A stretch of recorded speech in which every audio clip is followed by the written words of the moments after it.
Well, good evening, everybody. This is Mark Vines, and welcome to the Mark Vines Show. And this is your daily inoculation and vaccination against all things liberal all the time. I want to thank you for checking in with me today.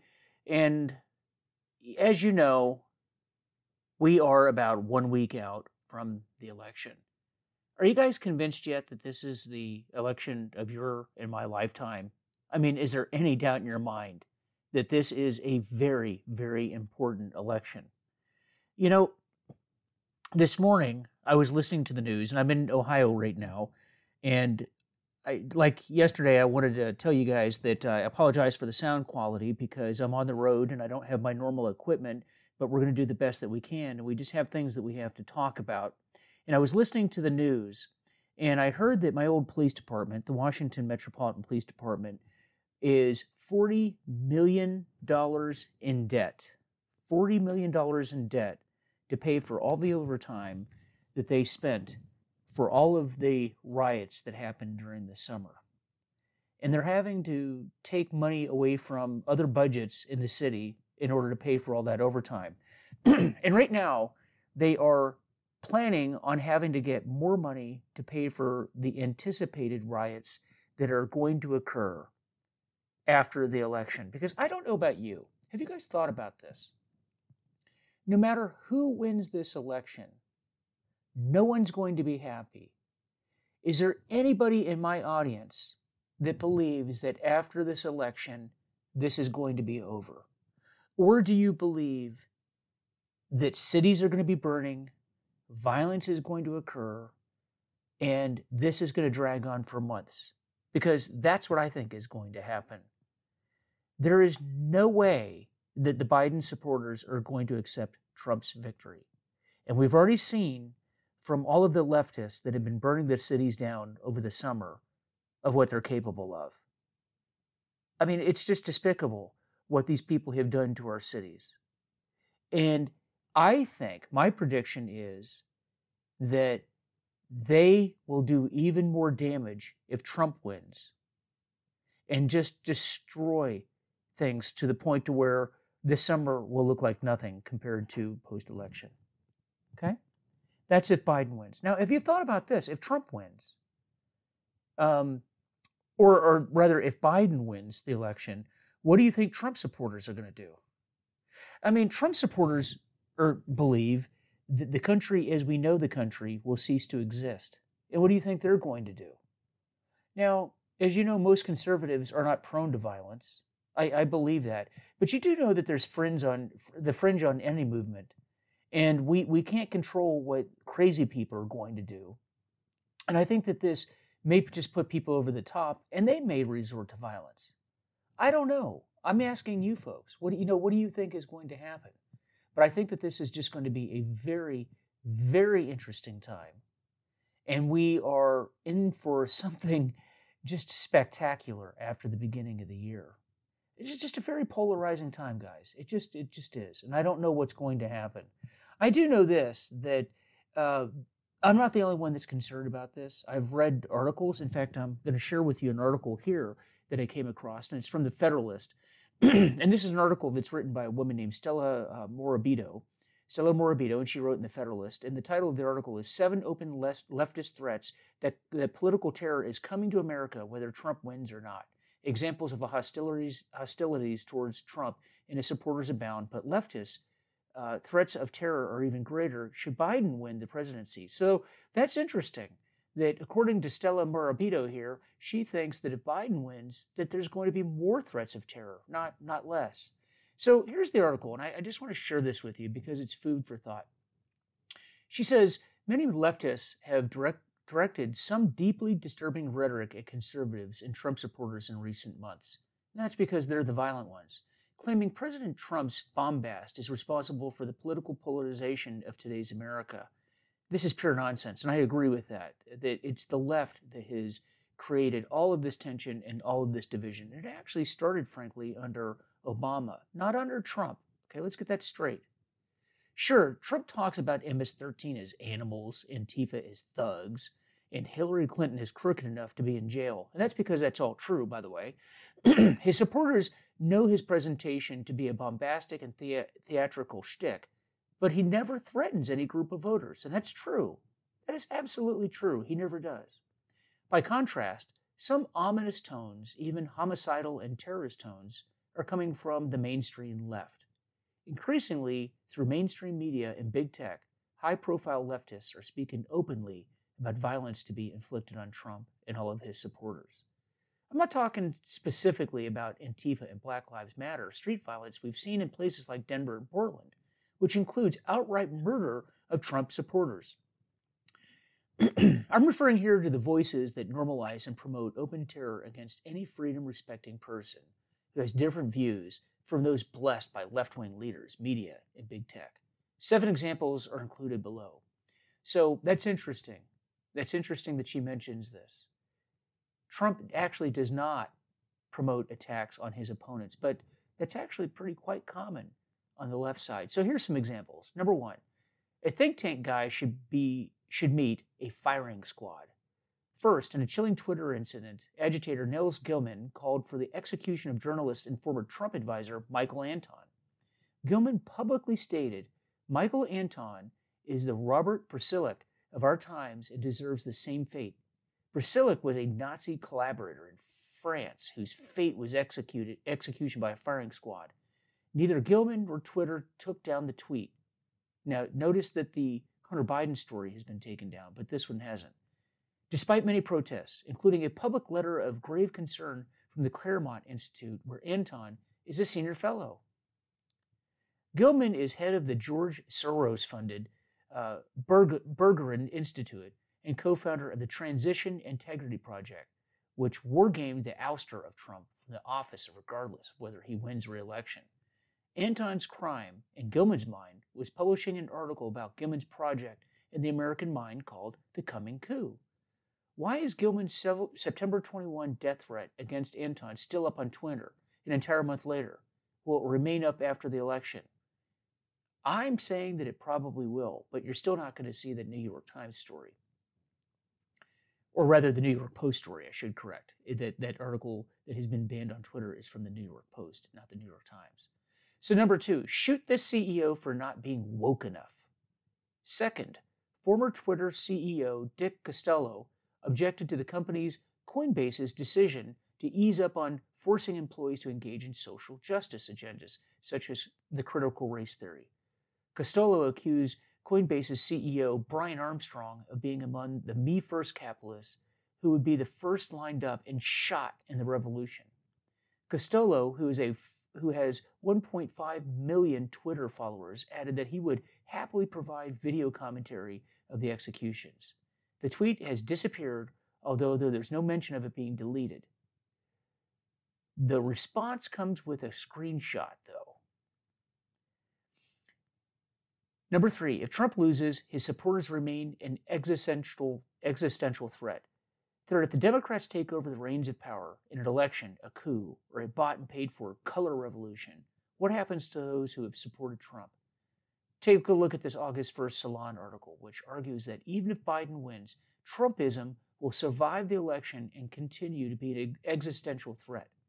Author Paul Rosenberg examines the arguments in writing by John Pfeffer and other anti-Trump pundits who believe there is a lot of work to be done to force the de-Trumpification of America. They compare Trump supporters to Nazis or the Baathists of Saddam Hussein's Iraq and describe America under Trump as a pathocracy. Rosenberg cites Pfeffer, who says the solution is to drain the swamp Trump created, bring criminal charges against the former president and his key followers, and launch a serious campaign to change the hearts and minds of Americans who have been drawn to this president's agenda. He even brings up the Nuremberg trials as instructive, trials that resulted in the death sentences for 37 Nazis. That isn't good enough, however, according to Pfeffer. It's important to go after low-level participants. By the way, that's you and me he's talking about, to root out Trumpism. It recommends enforcing this changing of the hearts and minds so that there is an attitudinal shift that could lead to lasting transformation. This is not a far cry from the re-education camps in coercive thought reform. The formula appears to be a threefold and on a large scale. The scale on which we need to be thinking, according to the Salon article: first, divide the so-called redeemable Trump supporters from those intent on keeping America great. Second, send those who are problematic to virtual education camps. Third, stomp out all the ideas the power elites don't like. In the same vein, former Labor Secretary Robert Reich, who has 1 million Twitter followers, recommended that a Truth and Reconciliation be established to rid the nation of Trumpism. The fourth one is prosecute everyone who supported Trump. Oh, I like this one. Fourth, former MSNBC host Keith Olbermann, who, by the way, is absolutely batshit crazy, recently ranted that everyone associated with Trump, including his enablers and supporters, must be prosecuted and convicted and removed from our society. Good one, Keith. I love that. To many, Olbermann might seem to be a has-been, but he has nearly 1 million Twitter followers. He represents the viewpoint of many in the propaganda media that control more than 90% of the megaphones. Olbermann referred to Trump supporters as maggots who need to be chased from the stage. 5, Trump supporters must be eradicated from society. On August 4th, 2019, a supposed religious scholar and CNN contributor, Reza Aslan, announced on Twitter, a tweet still up as of October 22nd, as a matter of fact, that all Trump supporters must be eradicated from society along with Trump, and that there is no longer any room for nuance. Aslan has nearly 300,000 followers. His extremely defamatory and threatening tweet reads verbatim: "The president is a white nationalist terror leader. His supporters, all of them, are by definition white nationalist terror supporters. The MAGA hat is a KKK hood, and his evil racist scourge must be eradicated from society." The 6, openly attacking members of Congress. Oh, this is a good one. Good idea, guys. 6th, the organized violence against guests of the Republican National Convention as they left the White House in August showed new levels of open hostility against the right. Most notably, the mob swarmed Senator Rand Paul, the Republican from Kentucky, and his wife, who were convinced they would have been severely injured or killed if there were no police presence. This represents a ramping up of the Antifa and Black Lives Matter attempt to normalize extreme violence against any perceived political opponent. Agitators even set up a mock guillotine on the spot with an effigy of Trump in it. You know, and they always talk about how the right are the violent ones. The 7th is plots to dox political opponents. So the left is now using doxing tools to invite widespread targeting of Trump voters. A recent unveiled database called the Media Manipulation Casebook is described as a means of gathering personal information that exposes anonymous Trump supporters.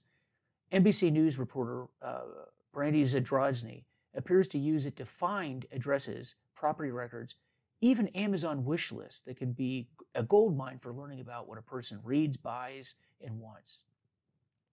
At the same time, open source materials such as donations tracked by the Federal Election Commission are being used to invite the targeting of Trump donors, either by name or address, on a hostile site. The information can be used much like the Southern Poverty Law Center's hate map, which triggered the attempted murders of the Family Research Council and GOP baseball practice. Terror is predictably interesting. Examples of hostilities towards Trump supporters abound. Many are connected to the potential for violence should Trump win re-election. So here we go. That's what we were talking about. As the examples above show, however, the threat of terror is even greater should he lose. If Democrats gain control of the White House and other branches, the left has spoken openly of their intent to punish a huge swath of Americans with a program that threatens to cancel them, impose thought reform programs on them, and worse. How far will this go? Members of the domestic terror organization Weather Underground, headed up by 1960s radical Bill Ayers, who, by the way, helped Obama launch his political career, explained some 50 years ago that when the revolution came, a lot of Americans would have to be located to education camps. This sounds eerily like what Reich and the others are now proposing after they oust Trump. Whether Underground members said that those who didn't comply, despite re-education, which they estimated would include about 25 million Americans, would have to be eradicated. which means as in killed. Of course, that would never happen here, right? Just remember that history is littered with societies filled with decent, normal people who descended into chaos and murder, often incited by propaganda from a heavily controlled media. However unlikely this seems, we must pay close attention to these patterns so we don't repeat some of the darkest days in history. And so this is Stella Morabito from Federalist. And, you know, this sounds kind of crazy. Sounds a little bit like crazy talk. But, you know, you got to wonder about the fact that somebody took the time to even write an article like this. That they felt compelled to write an article like this. That this could even be possible. That this thought could even be possible. Is it crazy? I don't know. We're going to see what's going to happen. But folks, this is, in fact, the most consequential election of our lifetime. I know that that's kind of passé. I know that that's said a lot. But I really believe that it's true. Folks, Joe Biden cannot win this election. I've said that over and over and over again. You are really not going to like what he does with this country. You will not recognize this country by the time he's done with it. Please, if you are a conservative, and if you have not voted, get out and do it. There's no sitting this one out, no sitting on the sidelines. You must get out and vote. Okay? This is a warning to you. You do not want these people in charge of this country. So guys, as always, God bless. Love you guys. I'm on the road. I'll be home soon. And we will continue to do these broadcasts all the way through the election. And look forward to seeing you. Again, check out the Facebook site. Give us a like, give us a follow, recommend us to your friends, especially your liberal friends. We love them. We will get them Indianized. This is 100% FTA approved to help with liberalism. It cures it every time. And we will see you guys soon. Take care.